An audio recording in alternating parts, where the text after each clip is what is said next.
Hello everyone, welcome to our channel Vidya Hargar. I am Priyanshu Parmar and today we will be starting a lecture series on भारतीय न्याय संहिता। ये जो lecture series है specifically Rajasthan APO के लिए बनाई गई है, लेकिन इसका मतलब ये बिल्कुल भी नहीं है कि आप इसको किसी और एग्जाम में यूज नहीं कर सकते। तो लेक्चर स्टार्ट करने से पहले हमारी आपसे क्या अपेक्षाएं हैं? सबसे पहले आपको भारतीय न्याय संहिता की बेयर एक्ट अपने साथ जरूर रखनी है।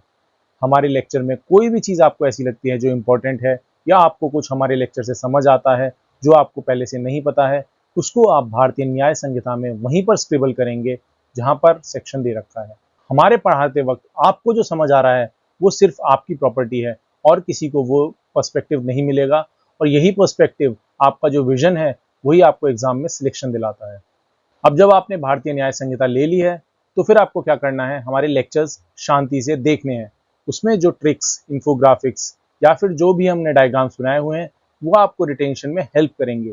जब भी हम कोई एमसीक्यू को सॉल्व करते हैं तो उसमें हमें क्वेश्चन भी सामने होता है और आंसर भी सामने होता है। हमारा काम होता है उन दोनों को लिंक करना, आंसर तक पहुंचना, ताकि हमारा सिलेक्शन हो सके। आपको कोई रिसर्च नहीं करनी है उसमें, आपको बहुत ज़्यादा डेप्थ में नहीं जाना है, कहाँ पर रुकना है, यही स्मार्ट स्टडी आपको सिलेक्शन दिलाएगी। और रही बात आंसर राइटिंग की, तो आंसर राइटिंग की लड़ाई कुछ एक्स्ट्रा ऑर्डिनरी आंसर लिखने की नहीं होती है।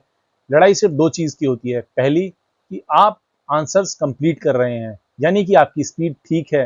दूसरी, आप कम बेकार आंसर लिख रहे हैं, क्योंकि जिसने कम बेकार लिखा होता है उसका सिलेक्शन हो जाता है। क्योंकि इतना बड़ा सिलेबस है, आप पूरे सिलेबस में हर चीज़ परफेक्ट नहीं कर सकते हैं। कुछ चीज़ें आपको ज़्यादा आएंगी, कुछ चीज़ें आपको कम आएंगी, पर आपको हर एक सेक्शन के बारे में, हर एक टॉपिक के बारे में कुछ ना कुछ बेसिक नॉलेज जरूर होनी चाहिए, जिससे कि आप पूरा पेपर सॉल्व कर सकें और अपना सिलेक्शन ले सकें। देखिए, लॉ की जानकारी लॉयर्स को भी बहुत होती है और रिसर्चर्स को भी बहुत होती है, पर एग्जाम स्पेसिफिक जाना, एग्जाम में कितनी जरूरत है, हमारा टारगेट है फिलहाल एग्जाम को निकालना, तो हम उसी के हिसाब से पढ़ेंगे। तीसरी चीज है, आपको इस वीडियो के डिस्क्रिप्शन में हमारे हैंडआउट्स मिल जाएंगे। उन हैंडआउट्स में ब्रीफ नोट्स हैं, उसके बाद सारे एमसीक्यूज दिए गए हैं जो कि हमने टॉपिक पढ़ा है, और फिर उसके बाद आपको मेंस के क्वेश्चंस मिल जाएंगे। आप जितने ज़्यादा से ज़्यादा एमसीक्यू सॉल्व करेंगे उतना आपके सिलेक्शन के चांसेस बढ़ेंगे, क्योंकि आपको प्री तो क्लियर ही करना पड़ेगा मेंस लिखने के लिए। मेंस में हमने जो आपको कोर्स में सिखाया है, आप उस इन्फोग्राफिक्स को याद करके, अपने जो पॉइंट्स हैं उनको याद करके इजीली एग्जाम में लिख सकते हैं। मेरी पर्सनल राय क्या है कि अगर आप भारतीय न्याय संहिता एक बार पढ़ रहे हैं हमसे, तो जिंदगी में आपको फिर कभी पढ़ने की जरूरत ना पड़े, और कभी पढ़ना भी हो तो आप दोबारा से इन्हीं लेक्चर्स पर आइए, एक बार 2x पर देखकर रिवाइज करिए और फिर अपने नोट्स पर जाइए। आपने जो क्वेश्चन एक बार सॉल्व कर लिए हैं उनको दोबारा से रिटेन करके रखिए। आपको वो दिमाग में घुसाने पड़ेंगे ताकि आप एग्जाम में उसको रेप्लिकेट कर पाएं। तो बस आपका रिवीजन का टाइम शॉर्ट होता जाएगा। इससे आप सर्टेन हो जाएंगे। ऐसा तो है नहीं कि आप एपीओ का एग्जाम दे रहे हैं तो आप जुडिशरी के लिए फिर दोबारा से भारतीय न्याय संहिता उठाएंगे, कुछ अलग भारतीय न्याय संहिता आ जाती है। भारतीय न्याय संहिता वही है, पर आपको पढ़ने का पर्सपेक्टिव, सेट ऑफ क्वेश्चंस बदल जाते हैं बस। तो चलिए स्टार्ट करते हैं क्रिमिनल लॉ से। सबसे पहले हम जानेंगे introduction to crime and criminal law. फिर देखेंगे हम क्राइम क्या होता है, act or omission prohibited by law. फिर हम देखेंगे चार प्रिंसिपल्स जिससे कि आप डिटरमाइन करते हैं कि क्राइम कैसा क्या होता है। फिर हम देखेंगे इंडिया में क्रिमिनल लॉ का एवोल्यूशन कैसे कैसे हुआ था। फिर हम देखेंगे क्राइम के एसेंशियल्स क्या क्या होते हैं, जैसे कि ह्यूमन बीइंग होना चाहिए, mens rea, actus reus, injury और ऑब्जेक्ट। एंड्रयू एशवर्थ ने चार प्रिंसिपल्स दिए थे। पहला था to censure persons for substantial wrongdoing. अगर किसी व्यक्ति ने, किसी इंसान ने कुछ गलत किया है, कोई क्राइम किया है, तो हमारा, सारी सोसाइटी का उत्तरदायित्व तो बनता है कि उसको ये एहसास कराएं कि उसने क्राइम किया है, उसको उसके क्राइम के लिए अकाउंटेबल ठहराएं, उस इंसान को ये एश्योर कराएं कि हाँ, तुमने जो गलत किया है, तुमने जो क्राइम किया है वो पनिशेबल है। दूसरी चीज है equal treatment and proportionality. Criminal law should be enforced with respect for equal treatment and proportionality. X और Y दो लोग हैं, इन्होंने एक पर्टिकुलर क्राइम किया है, बिल्कुल सेम कंडीशन में, सारे स्पेसिफिकेशन सेम है, तो दोनों को ही इक्वल सजा या इक्वल प्रोटेक्शन मिलना चाहिए। ये है इक्वल ट्रीटमेंट। तीसरी चीज है रॉन्ग डूअर्स अफोर्डेड प्रोटेक्शन। हमने देखा है हमारे कॉन्स्टिट्यूशन में राइट टू लाइफ सभी के पास है, ऐसे ही आर्टिकल 20 के राइट्स हैं, तो ये सभी हर प्रिजनर के पास होते हैं। किसी इंसान को कोई एक्यूज किया गया है, इसका मतलब ये नहीं हो जाता कि उसके ह्यूमन राइट्स आप उससे छीन लेंगे। तो इसीलिए उसके राइट्स को हम इंटैक्ट रखते हैं। फोर्थ जो प्रिंसिपल है वो है punishment proportionate to the seriousness of wrong done. यानी कि एक इंसान है जिसको बहुत ज़्यादा भूख लग रही थी और उसने आम तोड़ के खा लिया, और एक इंसान है जिसने किसी का मर्डर कर दिया। ए और बी, इन दोनों को सेम पनिशमेंट नहीं दी जा सकती, क्योंकि इन दोनों के सीवियरिटी ऑफ क्राइम है वो दोनों बिल्कुल अलग हैं। इसीलिए इनकी जो पनिशमेंट होगी वो भी इनके क्राइम के प्रोपोर्शनेट होगी। दोनों को सेम पनिशमेंट नहीं दी जा सकती। ये हैं आपके 4 प्रिंसिपल्स। नेक्स्ट हम देखेंगे कैसे कैसे क्रिमिनल लॉ का एवोल्यूशन हुआ है इंडिया में। सबसे पहले हम जाएंगे एंशिएंट इंडिया में, जहां पर कि धर्मशास्त्र और मनुस्मृति गवर्न करते थे क्रिमिनल जस्टिस सिस्टम को। यानी कि राजा की ड्यूटीज, प्रजा की ड्यूटीज, लेडीज की ड्यूटीज, मेंस की ड्यूटी, सभी को कुछ ड्यूटीज दी गई थी। उन ड्यूटीज को अगर कोई फॉलो नहीं करता था तो उनके लिए कुछ पनिशमेंट्स दी गई थी। सेकंड हम आते हैं मिडिवल इंडिया में, जहां पे कि इस्लामिक जुरिस्प्रूडेंस से इन्फ्लुएंस हुआ था इंडिया का क्रिमिनल सिस्टम। जैसे ही इस्लामिक इन्वेजन इंडिया में होता है, इस्लामिक रूलर्स होते हैं वो अपने शरीयत को लेकर आते हैं और शरीयत के कानून को ही इंडिया पर लागू करने की पूरा प्रयास करते हैं। तीसरा है 1834 में first law commission established under the Thomas Babington Macaulay. यही हैं ऑलमोस्ट सारे कानून के जनक भारत के। फिर हम आते हैं 1837 में, जो फर्स्ट आईपीसी का ड्राफ्ट था वो प्रिपेयर होता है। 1860 में आईपीसी इनेक्ट होता है। 1861 में सीआरपीसी इंट्रोड्यूस होता है। 1 जैन 1862 आईपीसी केम इनटू फोर्स। 1950 में constitution introduced equality, liberty and fair trial. ये कुछ राइट्स भी देते हैं आपको। और फिर आता है 1973, इसमें न्यू सीआरपीसी इनेक्ट होता है। 2023 में भारतीय न्याय संहिता को मोदी गवर्नमेंट रिप्लेस कर देती है आईपीसी की जगह पर, क्योंकि जो हमारा आईपीसी था वो कॉलोनियल एरा का लॉ था। तो भारत की सरकार को लगता है कि कॉलोनियल एरा के लॉज इंडिया को अब गवर्न नहीं कर सकते हैं। इंडिया को नए लॉज की जरूरत है, क्योंकि बहुत सारा टाइम चेंज हो चुका है, टेक्नोलॉजी चेंज हो चुकी है और जो क्राइम के फॉर्म्स हैं वो चेंज हो चुके हैं। इसीलिए ये बीएनएस लाया गया 2023 में। फिर 1 जुलाई 2024 को BNS came into force, totally replacing the IPC. अब हम समझते हैं एसेंशियल्स ऑफ क्राइम। इसमें सबसे पहला होता है एक पर्सन होना चाहिए, एक ऑब्जेक्ट होना चाहिए जिस पर कि उसमें इंजरी की गई हो, यानी कि किसी इंसान पर या किसी चीज़ पर ही तो इंजरी होगी। तो person, object, injury, acts Reis और मेंस रिया, ये सभी हैं एसेंशियल्स ऑफ क्राइम। अब हम एक्टस रियस को समझते हैं। एक्टस रियस होता है कोई वॉलंटरी एक्ट या फिर ओमिशन। एक्टस का मतलब हो गया कोई एक्शन, या फिर आपका कह देंगे कि कोई कर्म। ओमिशन का मतलब होता है कुछ काम करने के लिए आपकी ड्यूटी थी और आपने वो काम नहीं किया। फॉर एग्जाम्पल, जैसे ये पूरा एरिया है, यहाँ पर एक पुलिस स्टेशन है और इन सब की ड्यूटी है कि यहाँ पर लॉ एंड ऑर्डर मेंटेन करें, लेकिन ये सब पार्टी करने चले जाते हैं और यहाँ पर सारे चोर आते हैं, डकैत आते हैं, वो सब चोरी और डकैती करके चले जाते हैं। तो क्या ये लायबल होंगे? बिल्कुल होंगे, क्योंकि इनकी ड्यूटी थी इस एरिया को प्रोटेक्ट करना, इस एरिया में लॉ एंड ऑर्डर को मेंटेन करना। अगला होता है हमारा मेंस रिया। मेंस रिया में क्या क्या आता है? Intention, knowledge, recklessness, negligence. अगला होता है स्ट्रिक्ट लाइबिलिटी। अगर आप अपने घर में कोई डेंजरस चीज़ को यूज़ कर रहे हैं तो आपकी ड्यूटी बनती है कि वो किसी और को अफेक्ट ना करे। ये होता है स्ट्रिक्ट लाइबिलिटी का कॉन्सेप्ट। इसमें ज़रूरी नहीं है कि आपने जानबूझ के एक्शन किया था या आपका किसी को हार्म पहुंचाने की इंटेंशन थी, फिर भी आप अपने चीज़ों के लिए, अपने काम के लिए लायबल होंगे। तो actus non facitrium nisi mens citria, an act alone does not make a person guilty unless the mind is also guilty।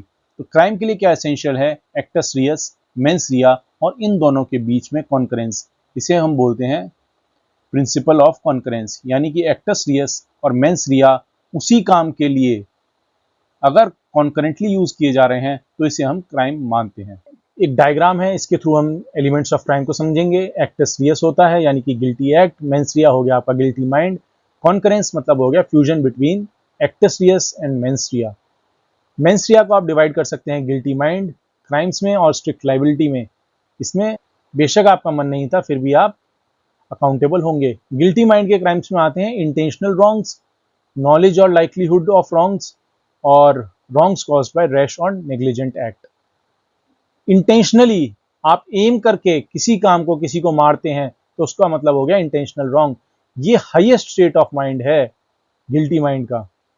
फिर आती है नॉलेज। आप जानबूझ के तो उसको नहीं मार रहे, पर आपने कुछ एक्शन किया, जैसे आपने उसको बहुत ज्यादा तेजी से सिर पर मार दिया जिससे आपको अंदेशा था कि बहुत ज्यादा चांसेस हैं कि उसकी मौत हो सकती है ऐसा करने से, तो आपको नॉलेज थी।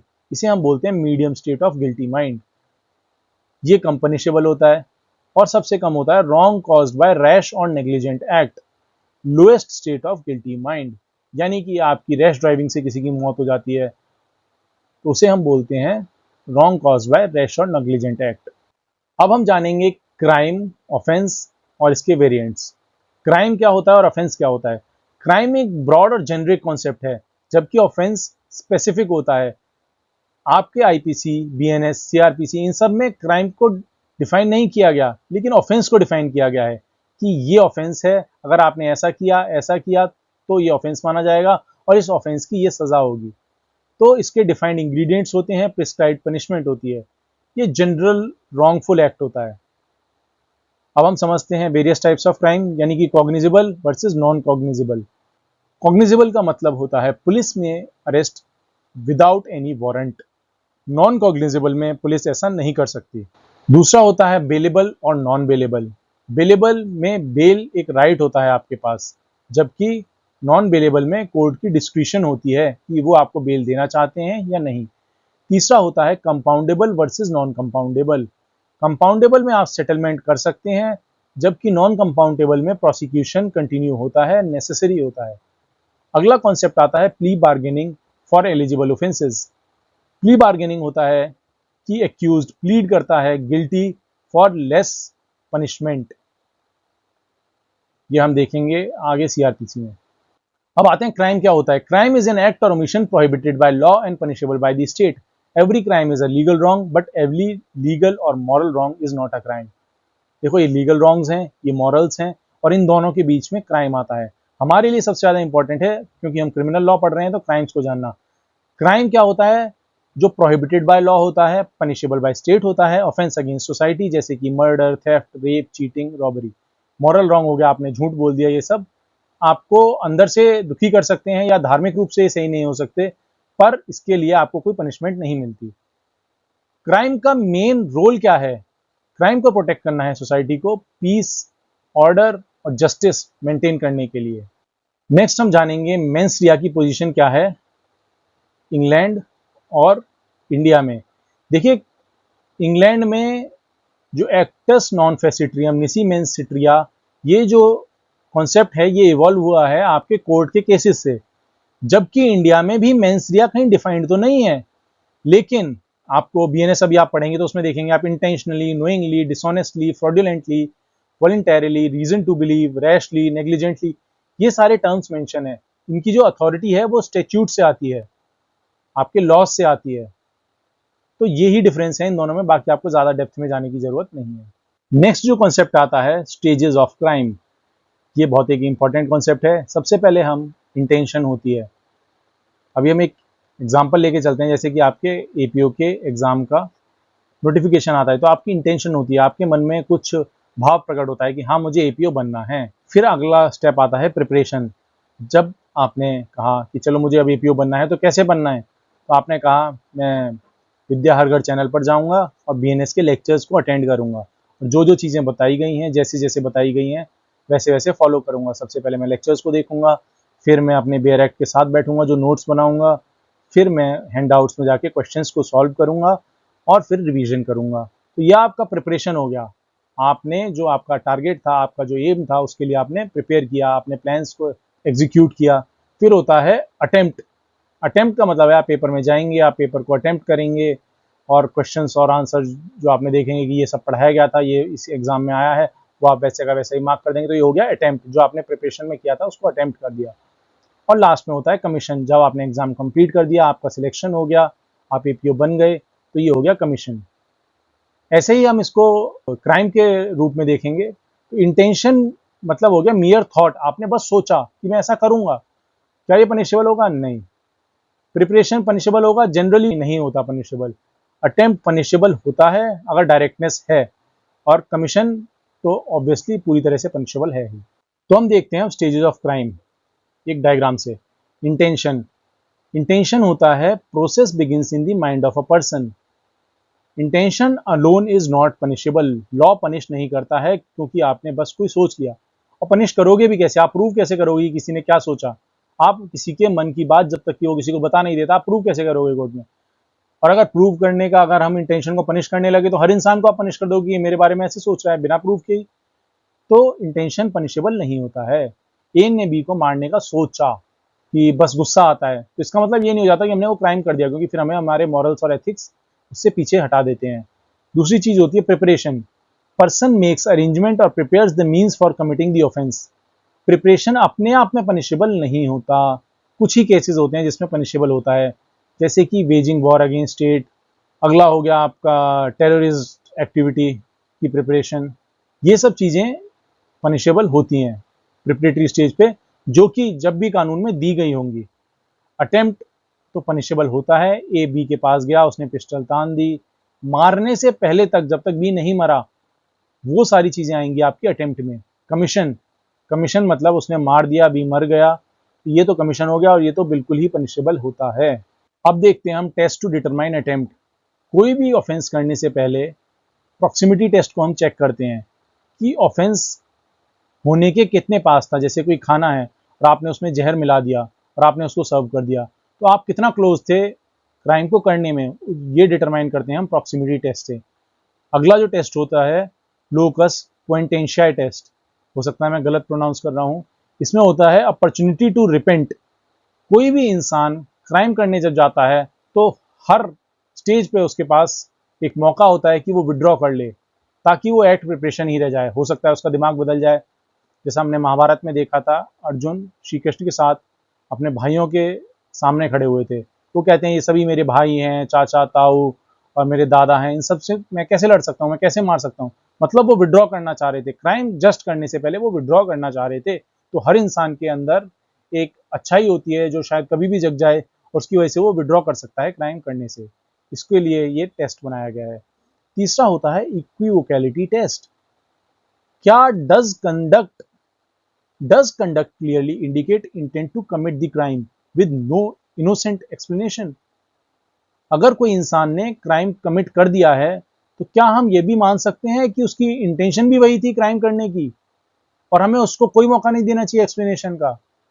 तो ये हम इक्विवोकैलिटी टेस्ट से डिटरमाइन करते हैं। तो इसमें हम कुछ इंपॉर्टेंट केस लॉज देखते हैं। ये है Abhyanand Mishra versus state of Bihar का केस।